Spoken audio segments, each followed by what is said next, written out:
वरदान मिला था कि एक चुनरी मिली थी कि इस लाल चुनरी को अगर तुम सर पे डाल लोगी तो आग वाग तुम्हारा कोई भी नुकसान नहीं करेगा, तुम डर नहीं सकती। तो उसने कहा अपने भाई से, प्रहलाद मानता नहीं था, कितना भी मना करे कि नहीं तुम भगवान की पूजा मत करो, मेरी पूजा करो। सारा देश सारा शहर सब लोग मेरी पूजा करते हैं, तुम क्यों नहीं मानते हो मुझे भगवान की? तो उसने कहा भगवान आप नहीं है, आप भी भगवान के अधीन हैं, जो वो चाहेगा वो होगा। लेकिन उसने कहा जब प्रूफ करके दिखाओ, उसने कहा मैं प्रूफ करने को तैयार हूँ।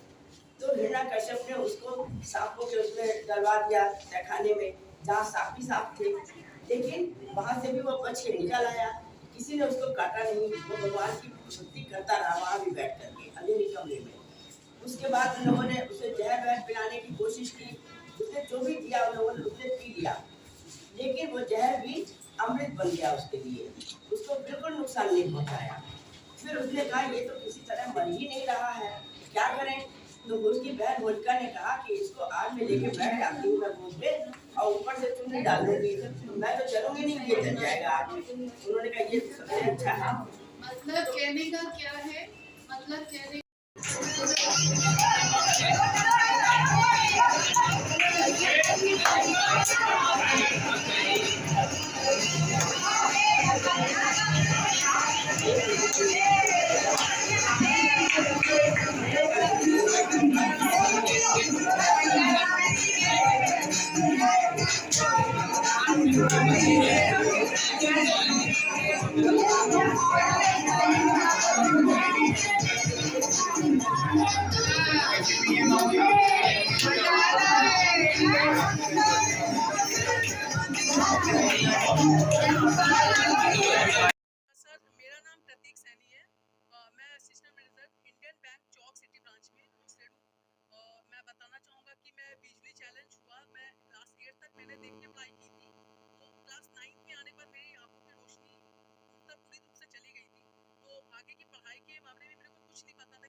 नैब का वो सहयोग है कि यहाँ का मैं शुरू से जुड़ा रहा, और सिर्फ नैब ने हम लोगों को शिक्षा ही नहीं दी, मतलब इन लोगों ने हमें एक छोटी छोटी सी बेसिक चीज़ों के बारे में भी बताया कि हम आगे और बच्चों की तरीके से कॉमन वे में क्या कर सकते हैं।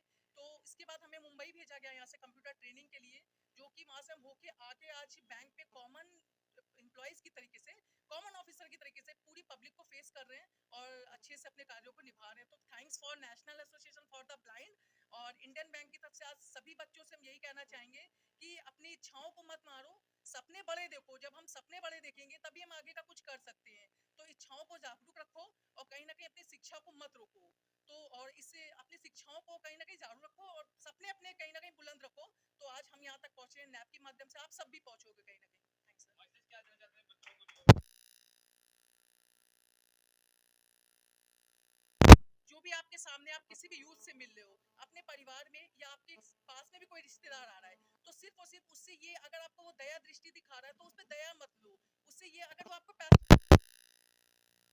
ये जो भी अच्छी स्किल हो, उसको जो पढ़ाना चाहिए, स्किल गाना, सिंगिंग, डांसिंग, जो वो अच्छा कर सकते हो, उनसे वो चीज़ उनसे ग्रहण करो, जिससे कि आप अपने स्किल को अच्छा डेवलप करोगे। तरस मत लेना किसी से। नमस्कार, मैं Anurag Mishra, treasurer national association for the blind. और हमारी संस्था जो है ये ब्लाइंड बच्चों के साथ, विजुअली इम्पेयर्ड बच्चों के साथ, जो कम देख पाते हैं, कुछ कम पार्शली देख पाते हैं, उनके साथ हम लोग काम कर रहे हैं बहुत सालों से। और ये बच्चे हमारे साथ करीब 100-150 बच्चे हमेशा जुड़े रहते हैं, जिनका हम लोग वो करते हैं, प्रोत्साहन करते हैं।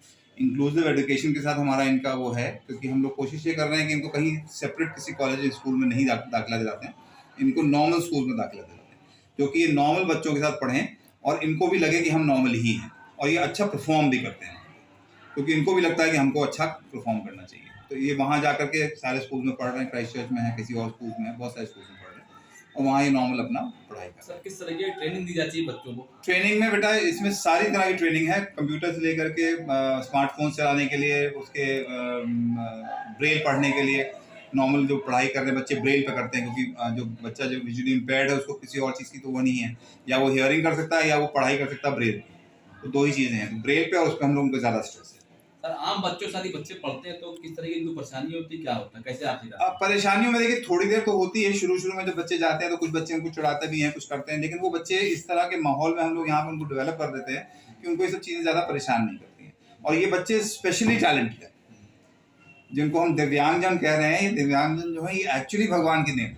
इनके पास कुछ ना कुछ हुनर जरूर है, चाहे वो गा रहे हों, चाहे वो कोई और प्रोग्राम कर रहे हो, चाहे वो अपना कंप्यूटर से वो कर रहे हों, और इतने ज़्यादा निपुण हो जाते हैं कि अच्छे बच्चे इनसे जो है नॉर्मल चैट पे और उस पर अपना बच्चों से फ़ोन पे उस पर बात। सर जो बच्चे विकलांग हैं या दृष्टिहीन हैं, उनके माँ बाप स्कूलों में भेजते नहीं, पढ़ाते। देखिए ऐसा ये आपकी जो वो है, ये बहुत अच्छी एक आपने मसला उठाया है। इसमें कुछ पेरेंट्स होते हैं जो अवेयर नहीं हैं, जिनको लगता है कि ये बच्चे हमारे लिए थोड़ा लायबिलिटी हैं, लेकिन उन लोगों को समझाने का, उनको अवेयर करने का काम हम लोग करते हैं। उनके पास जा करके उनको समझाते हैं, और जब वहाँ पहुँचते हैं उनको समझाते हैं, उनको भी समझ में आता है कि हाँ ये, और जब वो देखते हैं आकर के यहाँ पे कि किस तरह के बच्चे यहाँ पे हैं और पढ़ रहे हैं, तो उनको लगता है कि हमारा बच्चा भी उसमें से एक हो सकता है। सर ये जो मदद करते हैं आप, ये सरकार द्वारा करी जाती है आप? नहीं, सरकार से तो नहीं होती है, हम लोग अपने पास से करते हैं, और कुछ हम लोग जो है कॉर्पोरेट से और उनसे हेल्प लेकर के या बैंक से अपना वो इवेंट्स करके स्पॉन्सरशिप लेके तब हम लोग। सर ये कब तक, कितने साल से चल रहा है? तो ये होगा साहब इसको करीब 79 में ये शुरू हुआ,